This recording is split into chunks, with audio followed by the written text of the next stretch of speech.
નમસ્કાર વિદ્યાર્થી મિત્રો, આજે આપણે જોવા જઈ રહ્યા છે ધોરણ 8 વિષય વિજ્ઞાન પ્રકરણ નંબર 12। આજે આપણે જોવાનું છે ભૂકંપ એટલે શું। આજે આપણે ભૂકંપ વિશે વાત કરીશું। સૌથી કુદરતી મોટામાં મોટી હોનારત, અને એમાં પણ પાછી કેવી કે તેની અંદર આગાહી ન કરી શકાય। તેની અંદર આપણે તેનું પ્રમાણ કેટલું છે એ આપણે જોઈ શકીએ, તેની તીવ્રતા કેટલી છે તે જોઈ શકીએ, પરંતુ તેની આગાહી ચોક્કસ સમયે ચોક્કસ સ્થળે એ થઈ શકતી નથી।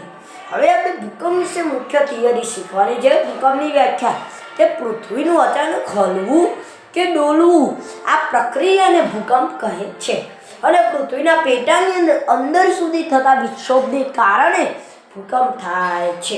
જો પહેલાં વાતને સમજી લઈએ।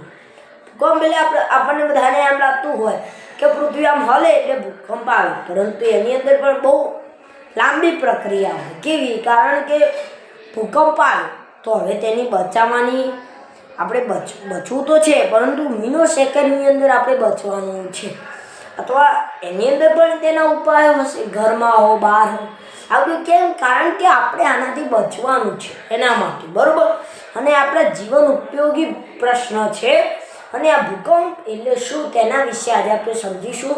ભૂકંપ શાથી સર્જાય છે, શાના કારણે થાય છે, આનાથી બચવાના ઉપાયો કયા, આ બધા વિશે આજે આપણે સમજવાના છીએ। તો વિદ્યાર્થી મિત્રો, હવે આપણે ભૂકંપ એટલે શું તેની અંદર ચોપડીની અંદર જોઈશું। પૃથ્વીનું અચાનક હલવું કે ધ્રુજવું એ ભૂકંપ છે, બરાબર। જે ખૂબ થોડા સમય સુધી થાય છે। પૃથ્વીના પેટાળમાં ખૂબ ઊંડે થતા વિક્ષોભને કારણે તે થાય છે। ભૂકંપ આથી પૃથ્વી પર દરેક સમય થાય છે, તેઓ નોંધાતા પણ નથી, પણ મોટા ભૂકંપ ખૂબ ઓછી વાર જોવા મળે છે। તેઓ ઇમારતો, પુલ, ડેમ તથા મનુષ્યોને ખૂબ મોટા પાયે નુકસાન કરે છે। તેમાં જાનમાલહાનિની ખૂબ મોટી ખુવારી થાય છે। ભૂકંપને લીધે પૂર, ભૂસ્ખલન, સુનામી થઈ શકે છે। હિન્દ મહાસાગરમાં 26 ડિસેમ્બર 2004ના રોજ મોટી સુનામી આવી હતી। દરિયા કિનારે તમામ પ્રદેશો પર મોટું નુકસાન થયું હતું। પ્રવૃત્તિ 12.6 દુનિયાનો રેખાંકિત નકશો લો।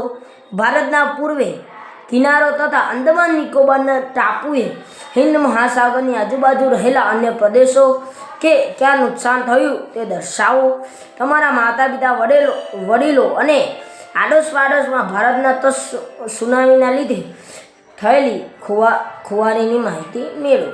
જુઓ, તો હવે આપણે જોવા જઈ રહ્યા છીએ દુનિયાનો સૌથી મોટામાં મોટો જે રેખાંકિત નકશો છે। રેખાંકિત નકશો એટલે કે કેવો કે જેની અંદર આપણા ભારત દેશનો જે નકશો આપેલો છે, એનાથી પણ ઉપરનો ફકરો જોઈએ તો એની અંદર એક તારીખ આપેલી છે। કઈ તારીખ?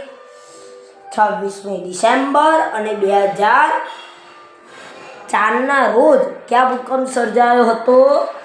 સૌથી મોટામાં મોટી સુનામી આવી હતી। ભૂકંપ નહીં, સુનામી। હું તમારા આઈક્યુ લેવલ ટેસ્ટ કરતો હતો કે ભૂકંપ છે કે સુનામી।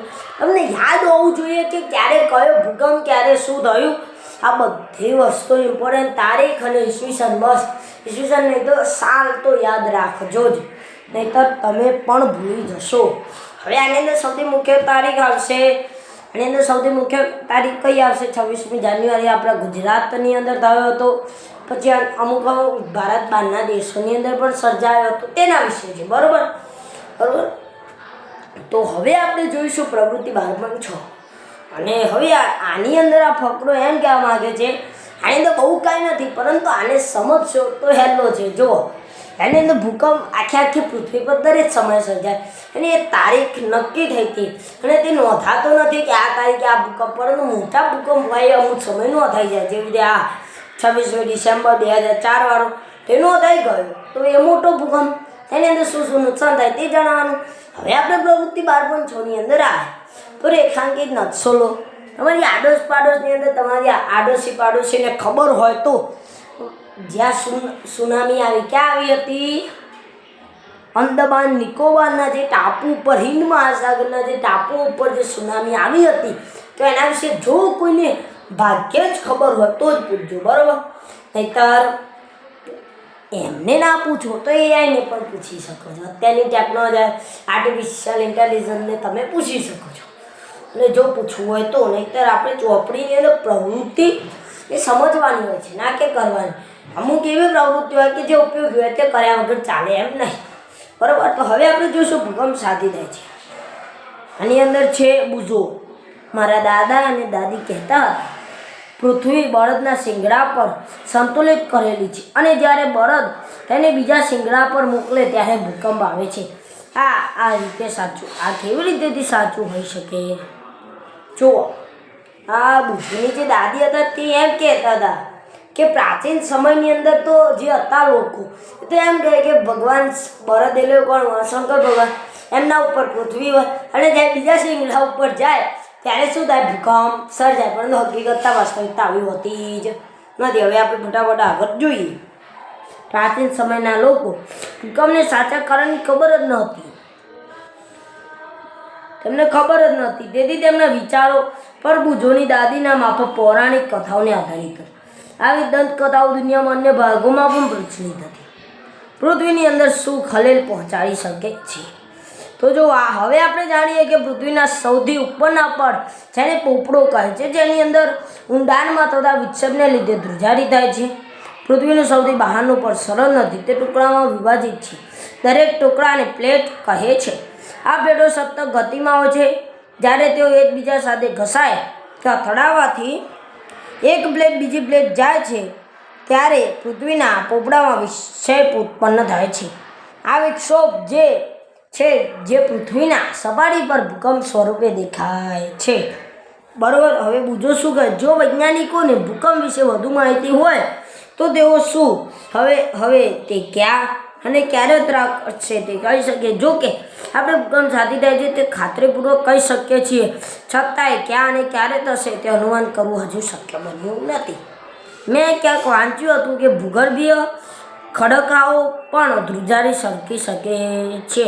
જ્વાળામુખી ફાટવાથી કે પૃથ્વી પર ઉલ્કા પડવાથી ભૂગર્ભમાં થતા ન્યુક્લિયર ધડાકાઓને લીધે પણ ધ્રુજારી થઈ શકે છે. તો તે મોટાભાગના ભૂકંપ પૃથ્વીની પ્લેટોના હલનચલનને લીધે જ થતા હોય છે. કેટલાક ભૂકંપો જે છે એ પ્લેટોના હલનચલનને કારણે થતા હોય છે હોવાથી આ પ્લેટોની ધાર ઉપર ભૂકંપ થઈ શકે તે આ સૌથી નબળા વિસ્તારો છે. આ નબળા વિસ્તાર સિસ્મિક કે ફોલ્ટ ઝોન કહે છે. ભારતમાં કાશ્મીર પૂર્વે તથા મધ્ય હિમાલય, સંપૂર્ણ ઉત્તર પૂર્વીય વિસ્તાર, કચ્છનું રણ, રાજસ્થાન અને ગંગાના મેદાનો એ સૌથી ભયજનક વિસ્તારો છે. દક્ષિણ ભારતના કેટલાક વિસ્તારો પણ ભયજનક વિસ્તારોમાં સમાવેશ થાય છે, બરાબર. તો હવે આટલી વાતો સમજીએ કે ભૂકંપની શું આગાહી કરી શકાય. આ પ્રશ્ન પહેલાં તમે તમારી જાતને પૂછો. ભૂકંપની આગાહી ન કરી શકાય છતાં આ પ્રશ્ન આવે છે. હવે આની અંદર ઓપ્શનની અંદર પણ આવી શકે જો ભૂકંપની આગાહી શક્ય છે, બરાબર. એની અંદર ઓપ્શન હા ના એવું બધું. એની અંદર જ તમે મોસ્ટ ઓફલી ગૂંચવાઈ જશો. હવે વિદ્યાર્થી મિત્રો ઓપ્શન અનેક હશે કે ભૂકંપ પૂરા બધાની. એક બાજુ એવા ઓપ્શન હશે કે ભૂકંપની આગાહી શક્ય છે, બીજી બાજુ એમ હશે કે ભૂકંપ અને સુનામીની આગાહી શક્ય છે. આ બધા વિકલ્પો વિરુદ્ધ હશે. જેની આગાહી શક્ય હશે નહીં હોય એ બધા ગૂંચવણ કરશે. પછી તમારી સમસ્યા પ્રશ્ન આવશે ત્યારે તમારી પરિસ્થિતિ જોવા જઈએ. અત્યારે તો તમને આ તો શું છે, પરંતુ મોટી એક્ઝામની અંદર પણ નાનું વાંચશો તો પણ તમને આવડી જશે. હવે આપણે આગળ જોઈએ કે ભૂકંપ શાથી થાય કે પૃથ્વીની પ્લેટો સતત ગતિમાં હોય. હવે એ અથડાય, આજુબાજુ કંઈક ઘૂસી જાય તો જે રીતે એક્સિડન્ટ થાય એવી રીતે ભૂકંપ થાય. પણ એ મિનો સેકન્ડનો જ હોય છે અને તેને બચાવવાના ઉપાયો પણ આપણે આગળ જોવાના છે. પછી ભૂકંપ થઈ શકે એવા સૌથી નબળા વિસ્તારો તો સિસ્મિક ઝોન કે ફોલ્ટ ઝોન હોય છે. જે આપણે આગળ જોઈએ તો કેટલાક ભૂકંપો પ્લેટોને હલનચલનને કારણે હોવાથી તે ધાર પર ભૂકંપ થઈ શકે તેવા નબળા વિસ્તારો સિસ્મિક કે ફોલ્ટ ઝોન કહે છે. હવે ભારતના કાશ્મીર પૂર્વે, મધ્ય હિમાલય, સંપૂર્ણ ઉત્તર પૂર્વીય વિસ્તાર, કચ્છનું રણ, રાજસ્થાન અને ગંગાના મેદાન સૌથી ભયજનક અને તેની અંદર પણ પાછા દક્ષિણ ભારતના કેટલાક વિસ્તારોનો સમાવેશ થાય. જો આવા વિસ્તારોથી આપણે ડરવું ન જોઈએ, કારણ કે આવા વિસ્તારોની અંદર આપણે બચવાનો ઉપાય જાપાન છે, બધા દેશોની અંદર દરરોજ ભૂકંપ આવે જ કરે. તેનાથી આપણે દીવાનું નહીં, પરંતુ સુરક્ષાનો ઉપાય. હવે જાપાનની અંદર પણ આવી ટેકનોલોજી થઈ ગઈ છે કે ઘર બને છે પરંતુ ભૂકંપને લીધે તૂટતા નથી અને તેની અંદર લોકો બચી જાપાન ને આ બધા પ્રદેશો કયા તેની અંદર મહિને તો એકવાર ભૂકંપની અસર દેખાઈ જ જાય અને એને બચવા માટે પણ આ લોકોના ઉપાય ખબર જ હોય. હવે જોઈએ ભૂકંપની તીવ્રતાના મૂલ્યને માપદંડ પર દેખાડતા એકમને રિક્ટર સ્કેલ કહે છે. એ ખરેખર વિનાશક હોય તેવા ભૂકંપને રિક્ટર સ્કેલ પર તીવ્રતા 7થી પણ વધુ હોય. ભુજ અને કાશ્મીર બંનેના ભૂકંપની તીવ્રતા 7.5થી પણ વધુ છે. જે ભુજ અને કાશ્મીરની જે તીવ્રતા હતી એ 7.5થી પણ વધુ છે. હવે આપણે આગળ કાલે જોઈશું અને હવે આ પાઠની પૂર્ણાવૃત્તિ જલ્દી થઈ જશે.